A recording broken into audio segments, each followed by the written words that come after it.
हैदराबाद येथे प्रचाराकरता गेलेल्या नवनीत राणा यांनी अत्यंत वादग्रस्त आणि मतदात्यांचा अपमानास्पद होईल अशा प्रकारचं वक्तव्य केलं।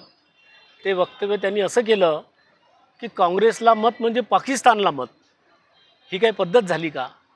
म्हणजे मतदाता आपल्या विवेकबुद्धीने या देशाच्या संविधानाचा सन्मान करून, निवडणुकीचाही सन्मान करून तो मतदान करायला जातो आणि कोणीतरी केवळ आपल्या स्वार्थासाठी किंवा आपल्याकडे लक्ष वेधावं, प्रेसमध्ये आपण सतत राहावं ही त्यांची जी पद्धत आहे ती पुन्हा त्यांनी ते तसं वक्तव्य केलं।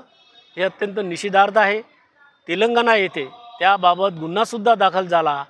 आज आम्ही इथे माझ्यासोबत माझे सहकारी मुन्ना राठोड जे काँग्रेस पक्षाचे ज्येष्ठ आहेत आणि औद्योगिक सेलचे या अमरावती शहराचे अध्यक्ष समीर जौंजाळ, अमरावती तालुका युथ काँग्रेसचे अध्यक्ष वैभव देशमुख आणि प्राचार्य अनिल देशमुख, राजाभाऊ चौधरी, इतर सर्व आम्ही सहकारी आज या राजापेठ पोलीस स्टेशनला त्या संदर्भात तक्रार दिली। त्यांच्यावर भारतीय दंड संहितेच्या नियमाखाली गुन्हा दाखल करावा व योग्य ती कारवाई करावी अशी आम्ही सूचना या प्रसंगी पोलीस अधिकाऱ्यांना केलेली आहे।